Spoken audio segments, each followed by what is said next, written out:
Ibarat perjudian, Patrick Kluivert benar-benar tengah mempertaruhkan reputasi dan nama baiknya sebagai juru taktik.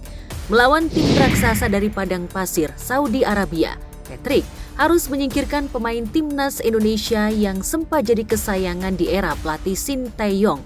Akankah langkah Patrick jitu memasang pemain minus anak asuh kesayangan STY? Atau sebaliknya akan menukik balik pada karir kepelatihannya di timnas Indonesia? Benarkah Erick Thohir dan PSSI juga was-was, khawatir tim Garuda takluk oleh tim dari Raja Minyak ini? Inilah ulasan selengkapnya hanya di Goga Bola TV, kanal berita gonjang-ganjing bola di Indonesia.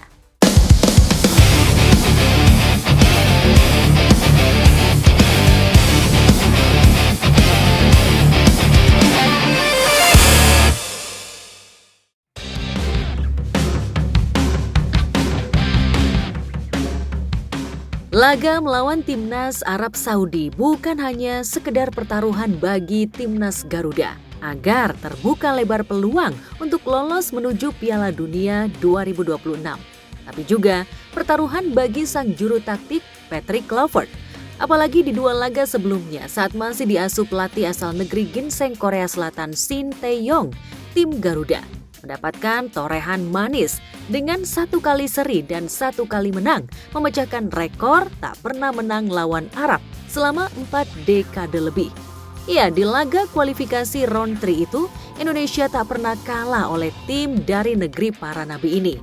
Tim Indonesia bahkan menang dengan skor 2-0 saat laga dihelat di Stadion Utama Gelora Bung Karno beberapa waktu lalu. Gol yang dilesakan pemain kesayangan STY Marcelino Ferdinand berkat kerjasama apik antara pemain timnas itu sekaligus menjadi pembuktian bagi STY.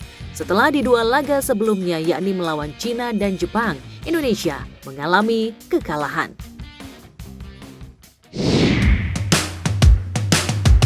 Nama STY yang sempat redup pun seketika kembali bergema.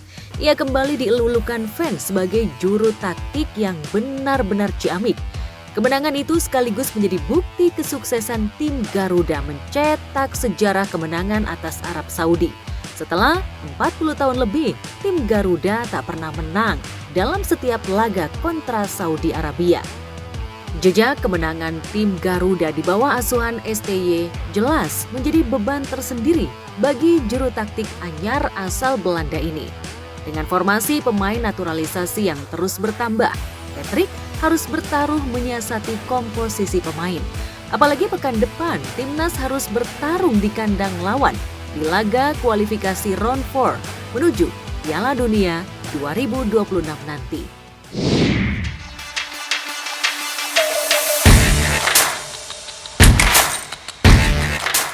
Sementara bermain di kandang sendiri, Arab Saudi jelas punya dorongan pendukungnya yang lebih besar.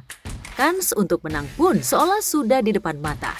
Terlebih, misi lolos ke Piala Dunia itu ditopang semangat balas dendam atas kekalahan 2-0 di GBK beberapa waktu lalu. Lantas apa yang sudah dilakukan Patrick untuk membuat tim negeri 1001 malam ini kembali takluk? Ya, sejauh ini secara mengejutkan Patrick Kluivert telah membuat keputusan berani dengan merilis daftar skuad timnas untuk ronde keempat kualifikasi Piala Dunia 2026 zona Asia lawan Arab nanti. Dengan mencoret beberapa nama pemain yang justru saat STY jadi juru taktik boleh dibilang sebagai pemain kesayangannya. Di antaranya Marcelino Ferdinand, Rafael Struijk, dan Ivan Jenner. Apa yang membuat Patrick tak memanggil mereka? Benarkah karena performa atau sekedar menit bermain di klub masing-masing? Benarkah keputusan Patrick ini tepat atau sebaliknya akan jadi blunder bagi dirinya dan tentu saja bagi PSSI? Mari kita lihat dengan seksama. Dari 28 pemain yang sudah dirilis PSSI melalui laman resminya, setidaknya ada beberapa nama besar yang sebenarnya langganan dipanggil. Tapi kali ini, mereka tidak masuk dalam daftar Garuda Calling. Dari sektor penjaga gawang ada Nadeo Argawinata yang dipastikan tersingkir.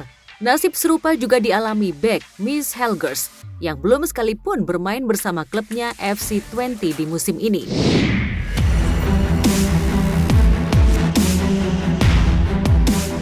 Clifford juga masih menutup pintu bagi dua pemain abroad Thailand, Asnawi Mangku Alam dan Pratama Arhan. Dua nama yang selalu jadi langganan bermain mewakili timnas saat masih diasuh STY. Arhan bahkan boleh dibilang anak kesayangan STY. Bahkan sejak bergabung di timnas, nyaris tak pernah absen membela Merah Putih. Tapi bersamaan dengan gonjang-ganjing bahteranya dengan Aziza Salsha. Bersama itu pula, karir Arhan makin meredup sepeninggal STY yang dipecat Erick Thohir. Di lini tengah, Patrick juga kembali melewatkan sosok Ivan Jenner yang juga anak kesayangan STY. Nasib serupa juga dialami striker yang kerap mengobrak-abrik pertahanan lawan dan bisa ikut bertahan di lini tengah yakni Rafael Struijk. Patrick secara mengejutkan juga tak memanggil pemain yang kini merumput di Liga 1 Indonesia itu.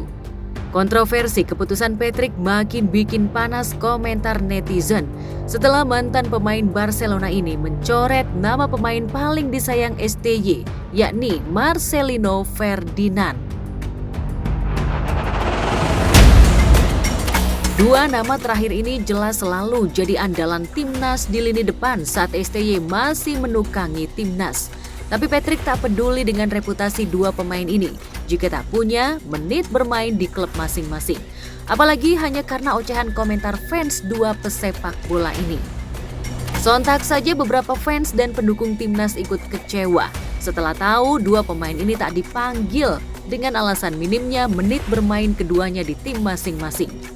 Kalaupun ada yang berbahagia tentu saja pundit Coach Justinus Laksana yang dari dulu memang sudah sentimen komentarnya, terutama untuk Rafael Struijk.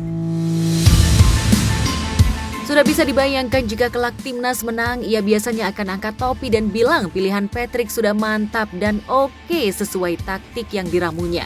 Terlebih Patrick dianggap punya komunikasi yang baik dengan pemain naturalisasi ketimbang STY. Tapi kalau Indonesia nanti kalah, toh Justin jauh-jauh hari sudah koar-koar dengan dalih Arab Saudi punya privilege di organisasi AFC.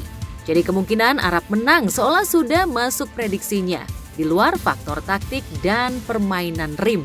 Sebaliknya kalaupun Indonesia kalah akan dianggapnya wajar karena kalah posisi tawar di AFC. Alasan ini jelas klise yang terus diulang-ulang. Tapi mari kita tinggalkan ocehan Justin dan sekutunya yang rumornya kerap membisiki Ketua Umum PSSI Erick Thohir ini. Lepas dari Arab yang diuntungkan karena main di kandang sendiri, tapi sesungguhnya tim Garuda tetaplah punya kans untuk menang. Kans itu ditopang oleh modal mental dengan hasil laga terakhir yang berakhir menang lawan Arab Saudi dengan skor 2-0. Selain itu secara performa, 28 pemain yang disiapkan Patrick tanpa beberapa nama pemain yang dulu jadi andalan STY juga cukup lumayan. Masuknya Martin Paes setelah absen karena cedera menjadi amunisi tambahan di lini pertahanan akhir. Meski diprediksi akan menjadi pelapis Emil Audero yang performanya tengah konsisten di klub barunya Cremonese Serie A Italia. Selain penjaga gawang yang jadi andalan, di lini pertahanan lainnya minus Miss Hilgers, tampaknya Patrick mulai mempercayakan pada Jordi Amat yang syarat pengalaman dan kematangan usia. Apalagi chemistry-nya dengan Rizky Ridho mulai klik setelah bergabung di Persija. Meski tentu saja masih banyak opsi back lainnya seperti Kevin Dick, Justin Hubner, dan tentu saja Kapten Timnas Jay Itzes. Posisi pertahanan makin kuat dengan ditambah opsi fleksibel dengan dipanggilnya Sandy Walsh, Calvin Verdong, serta Nathan Juewon. Sejauh ini para analis melihat Clifford mengubah taktik dari 3 bek menjadi 4 bek sehingga hanya membutuhkan 5 pemain bertahan. Di lini tengah posisi Joey Palupesi dan Tom Hay diperkirakan masih akan menjadi andalan. Meski Patrick punya opsi lain dengan mengajak Stefano Lillipali dan Mark Klok. Dan jangan lupakan juga peran Ricky Kambuaya yang belakangan tak kalah penting karena selalu tampil apik sejauh ini.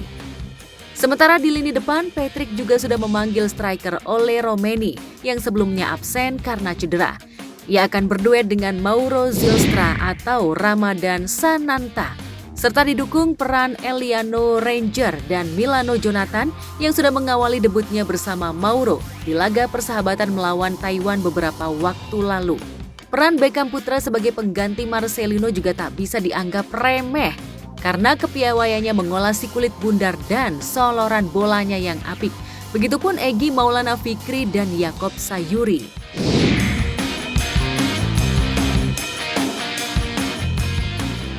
Jika Patrick dan tim juru taktik di bawah komandonya mampu memaksimalkan talenta anak-anak asuhnya, bukan mustahil untuk kedua kalinya Arab Saudi akan mengalami kekalahan dari tim Garuda. Tapi jika sebaliknya timnas mengalami kekalahan, maka jangan salahkan nanti jika Patrick akan menjadi bulan-bulanan kritikan netizen. Bahkan kritik itu akan deras menyasar Ketua PSSI Erick Thohir, serta sejumlah nama yang kadung dikenal pecinta bola tanah air sebagai orang yang sentimen dengan STY di masanya. Seperti Arya Sinulinga hingga Coach Justin, pria yang juga kerap dituding netizen sebagai pembisik Erick Thohir. Apapun gonjang-ganjing di balik persiapan jelang laga lawan Arab Saudi, kita sebagai pendukung tetap berharap timnas bisa mengganyang Arab di kandang mereka. Bravo, Timnas Garuda!